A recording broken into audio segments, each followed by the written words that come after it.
Okay, so it has been quite a week. So today is Thursday, May 14th. Evelyn graduates from high school, and I have to say that I remember when I posted that video about whether I didn't know whether she was going to live or die, whether she was going to take her own life, and how scared I was. May I never ever forget how far she's come. I remember when she had lost all her spunk, her spirit, her will, everything. She was just so deflated. And I remember asking my husband, will she ever come back? Will she ever have that fight again? I remember telling her, Evelyn, you just need to fight. You need to hold on. And to see how far she's come. And it's hard to explain how I feel. It's just so incredible. But these are why I make these videos as milestones, so that I can look back and remember how far we've come. So on Monday, Eleanor got the diagnosis of autism. And I've been just thinking about it all week long. I know it's only been a couple of days, but it feels like it just consumes me. And there were signs all along that I just didn't realize. Even though I have my doctorate in special education, there's still things that I don't know. And I was just amazed at how much was right in front of us that I was just dismissing. And one thing that I've been really trying and having hope for was, I have a very close relationship for the most part with Evelyn, that I cannot make that connection with Eleanor. And I was hopeful that as she got older, that we would just start to bridge that. But there's always been like this difficulty connecting on an emotional level. Now it kind of makes sense. It doesn't mean I'm not going to try to continue just being as close as we can, but also understanding that there might be things that are just not going to be able to be done. Okay, and I wrote down a Bible study yesterday. I ran out of time, and then I read it again today, and it's pretty good. And then I did a little more research today, and I was just like, oh my goodness, look at how this all comes together. So we'll see if it all ties back to where my life is going, because usually God speaks to me through his word and helps give me guidance and pointers along the way. Okay, so when you read 2 Samuel 12, you read about David seeing Bathsheba taking a bath on the rooftop in the afternoon. Okay, so I talked to my friend who's a Jewish scholar, and I'm like, okay, here's what I think. I think he was looking at something that he wasn't supposed to be looking at, like it wasn't intended that way. But a lot of commentators, a lot of people put a lot of blame on Bathsheba, like she did it to lure him in. And he says absolutely not. He was in the wrong place at the wrong time, and it was his responsibility. So I felt better about that. But there's a huge thing that I had never realized before. I kept going back to how they always call him Uriah the Hittite. Every single time they talk about him, they never just call him Uriah. They always call him Uriah the Hittite. So I'm like, what's the deal? Okay. So Uriah was a foreigner who converted to Judaism. And his name means Yahweh is my light. And he was such a devoted, committed follower to God and to Israel that he went through the ranks, and he was like top-notch soldier. So he was very highly regarded. And in order for him to marry Bathsheba, he must have really made a name for himself. Now watch how this comes together with David. So Bathsheba is the daughter of Eliam, And he was one of David's mighty men. So he's really high up in the command of his army and things. But watch this. Ahithophel is Bathsheba's grandfather. Okay, and he's still alive. And he was one of David's most important advisors. So when David sees Bathsheba and he asks who she is, and they say, hey, this is Uriah the Hittite's wife. This is a huge no. If you're gonna have, something happen, this is the absolute wrong person to do it with. And David's like, I don't care, I'm gonna do whatever I want. I'm the king, and she's hot, okay? Now, what really bothers me is how many people say that they had an affair and that it was all this stuff. They didn't have an affair, okay? So really, you have to look at the scripture and it will tell you what I'm seeing, because it almost makes it sound like she enticed him to sin and all of that. But you need to remember how women were regarded in the Old Testament. They had very little say, very little rights.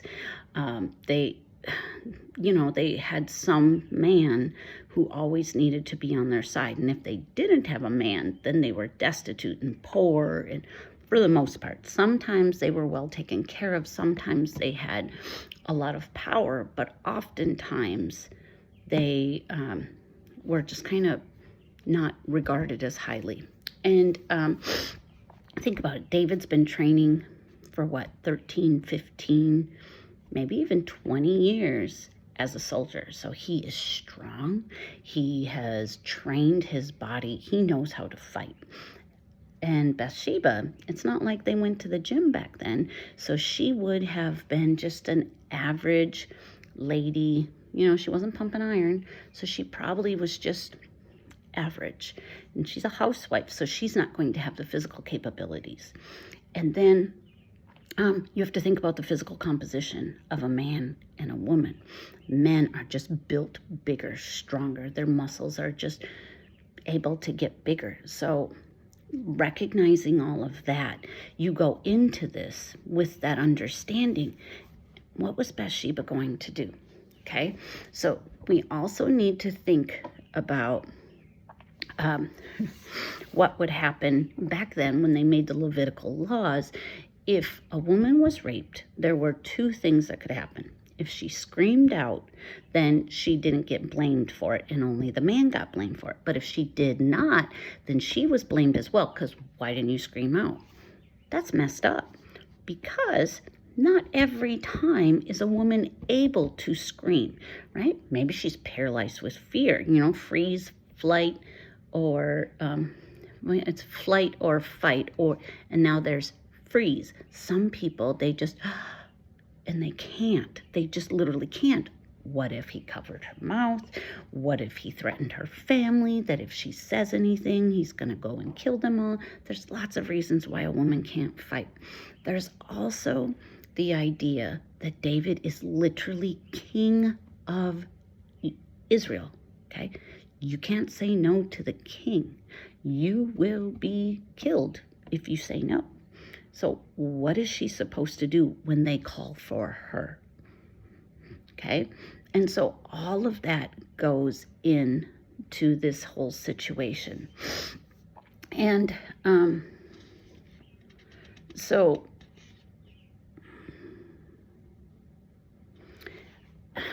she's in a really tough spot.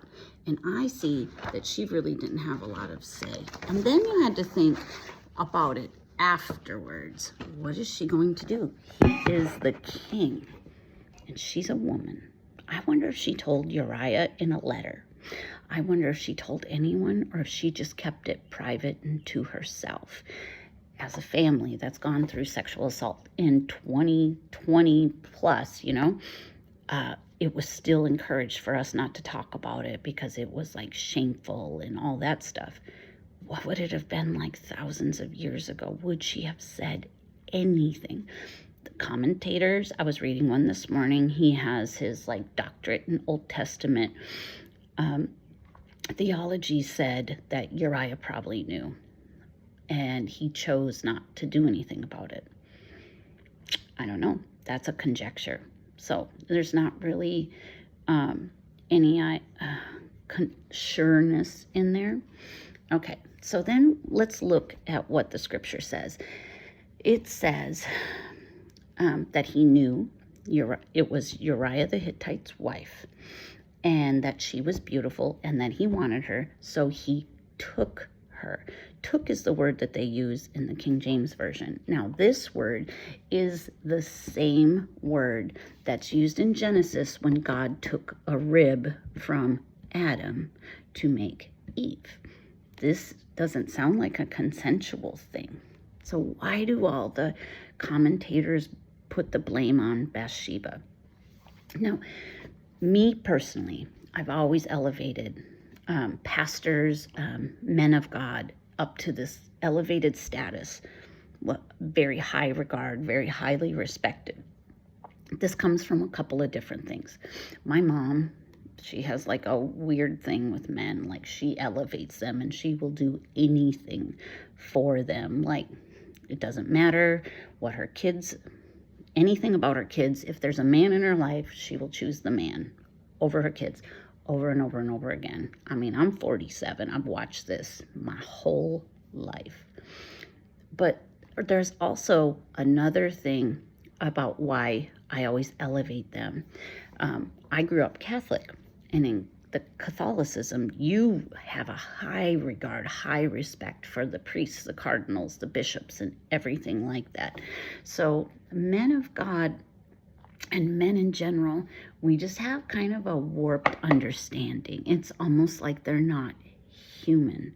So what I see as people have tried to take some of the blame, some of the shame off of David and place it on Bathsheba to make him still be this really good guy. And sorry, he just got himself in a spot, in a pickle, and he just couldn't help himself.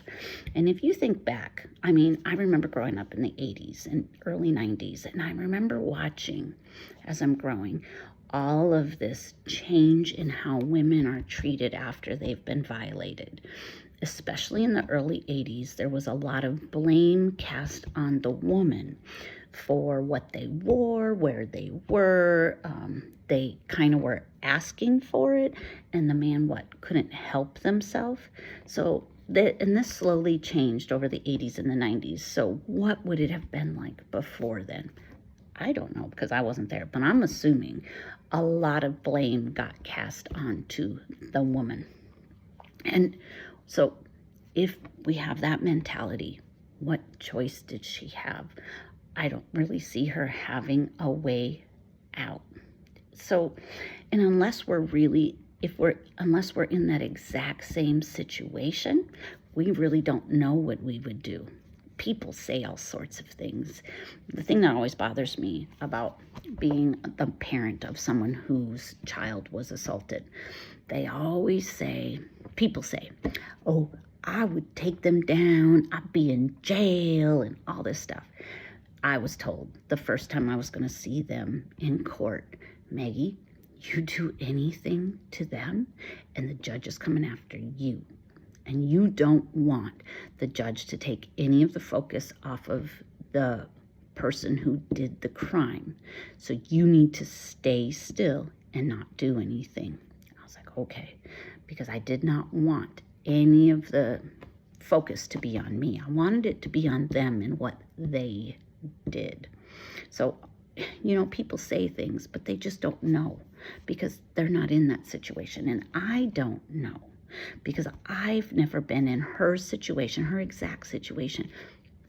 And it doesn't say that there was any romance, any wooing, any conversation. It just says that he took her. And then he lets her go back to her house. And so she sends word, hey, I'm pregnant. And he's like, oh, I'm in a pickle now. Everybody's going to know that I slept with her. So he tries to cover up his sin, brings Uriah the Hittite back, and then he tries to get him to sleep with her so that they can pass off this kid as his. Notice he never asks anything of Bathsheba and what she can do. She just has to watch him try to manipulate her life after he violated her. That is so tough. And in the Bible, it never, ever calls Bathsheba one of David's wives. Not really. It always refers to her as the wife of Uriah the Hittite. God saw that what he did was wrong. God never, ever said, hey, David, it's okay. Because if you notice, as he continued down this path of sin and all this stuff, he gets in more and more and more trouble. Ahithophel, remember, that's her grandfather. When Absalom goes against David, Ahithophel, her grandfather, goes with Absalom because he is so ticked off at what he did to Bathsheba. This is so wrong, so dishonoring, so disrespectful of everything. These men have literally sacrificed their entire lives. They've devoted their entire lives to David, and look what he does to them. I understand that. My friends thought, Evelyn, hey, yeah, screw all those years that we were friends and everything. We're just going to come in and make something happen, and then nothing's ever going to happen because of it.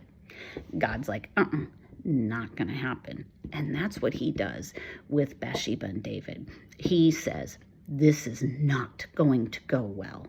And so there's a big war that happens all because of this, okay? It ends up splitting up the family and causing all sorts of dysfunction, all because David was in a place that he shouldn't have been in, had too much time on his hands, and went with his flesh instead of his spirit. All of these things. And Uriah stands like God before him, and he's like, dude, this is what you should be doing. This is what he's doing. So I just think,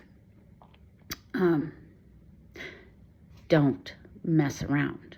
God always can see what's going on. God will right the wrongs, always. And if you follow God, he will bless you. If you go against him and you hurt people, you violate people, the end is coming, and it will happen. That gives me hope, you know?